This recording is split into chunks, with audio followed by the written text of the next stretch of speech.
You might have caught Aaron Rand teeing off on this topic yesterday. Whew, he was hot under the collar about that study out of McGill University that suggests you could double the space devoted to bike paths here in Montreal and still not have proportionally enough for cyclists, given the number of trips that are taken either by bike or e-scooters or e-bikes and so on.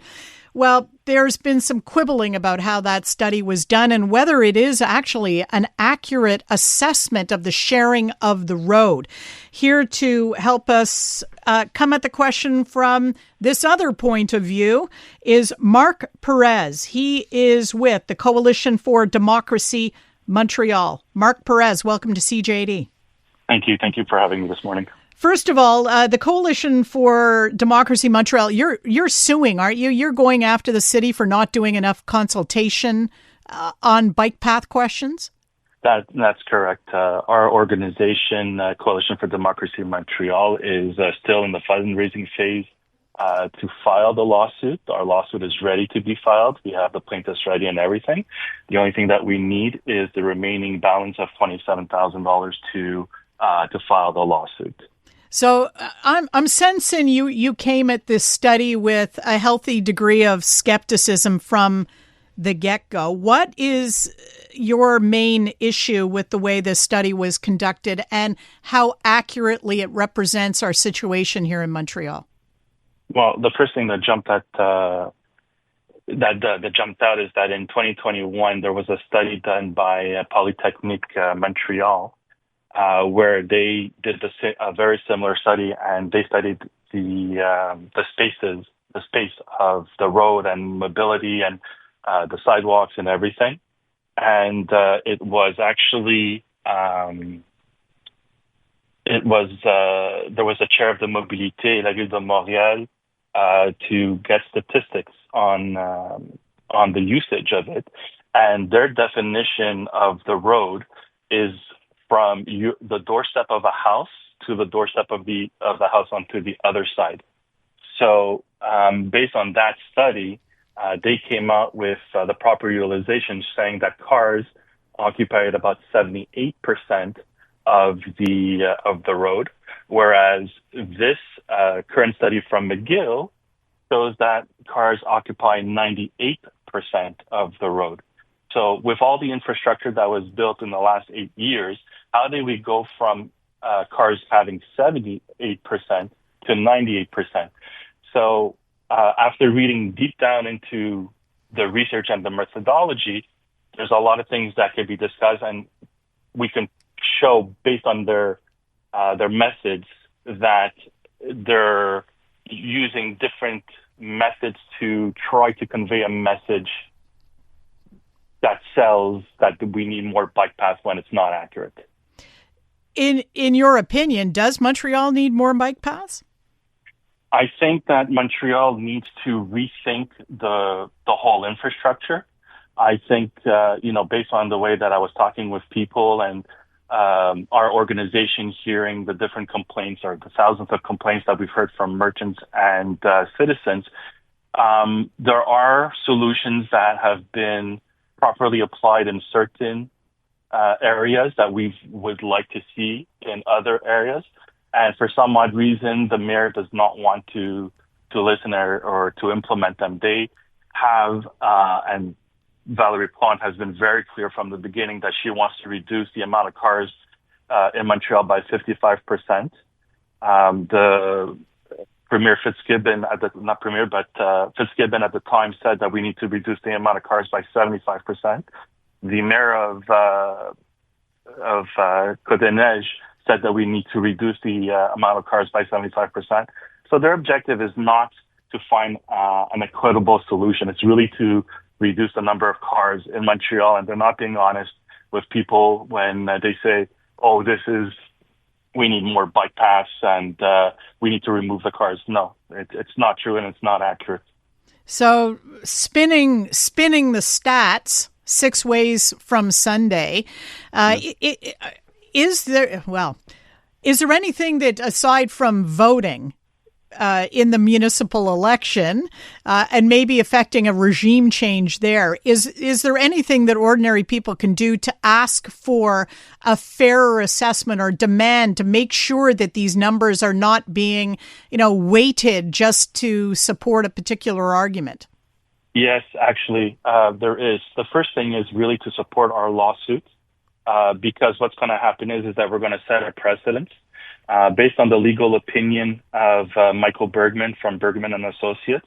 The city really didn't follow the proper procedures for the consultation of the implementation of the bike pass. And all this really stemmed from Denis Coderre in 2017 when he removed the rights of referendum and giving the people the right to make a referendum on a decision that the city is making. And at the time, Valérie Plante was against the removal of the referendum, saying that it would decay democracy and remove the voice of the people.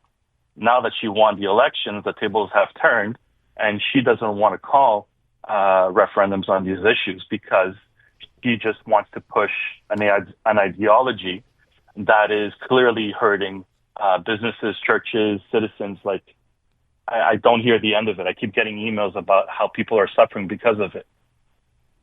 One of the worries that I have with the approach to bike path and bike path use right now is I feel they're becoming more dangerous because you get mixed use on bike paths. And I think it varies from municipality to municipality where it's not just pedal power cyclists on bike paths anymore. It's people on e-bikes who can go basically as fast as a car. It's people on scooters. It's on, in some cases, e-scooters as well as regular scooters. It's people on skateboards. And I feel that we need a much broader examination of road use than just it coming down to sidewalks, bike paths, roadway. How do you feel about that? Well, I feel our organization feels exactly the same way. We're not against bike paths. We're against decisions made without the citizens. And that has been our argument from the beginning, that if the city had really collaborated with the citizens, we would have come down to an equitable solutions. I've seen and I've heard very interesting ideas where when the sidewalks are built, I believe there's an extra meter that belongs to the city on the property tax on the property. So we've come up to ideas where in certain areas where there's not a lot of traffic, pedestrians, we could remove one side of the sidewalk, and we could make that into a bike path. We could also take that extra 1 meter on the property. So there's a lot of solutions that are being proposed, and I have to say that I read a lot of. I'm part of a lot of groups on cyclists and stuff like that on Facebook, and the cyclists are not even happy with the way that the bike paths are done, exactly for the same reasons that you said, that they are dangerous, and that is one of the main issues that we have that we are bringing up in our lawsuit, is that the way that they're being implemented is not secure, and it's a rush job. And it doesn't take into account everything. And, consultation is not optional. It's the law. Marc, how do people find out more about the Coalition for Democracy Montreal? Well, they could go onto our website. It's cdmtl.org, cdmtl.org. They can email us at info@. I'm constantly on Facebook. My phone number is on the website if people want to call me and discuss. And, we're looking for partners, because even in the report from McGill, there was a part of the report that said in Helsinki, the cycling traffic trend has decreased from 2018 to 2024. So, we have to take all these things into consideration, especially that a lot of the data that they used for this report is extrapolated. So it's very, very flawed to make this kind of decision. And we have to remember that even when the citizens are against something, like let's say the closure of Mont Royal, okay, Valerie Plante did the consultation. She met with people. There was the 35,000 signatures. The fire department was against it. The police department was against it. The ombudsman received, I don't recall, I think over 3,000 complaints about the closure of Mont Royal. And now she's spending $90 million to study on how to close the Mont Royal.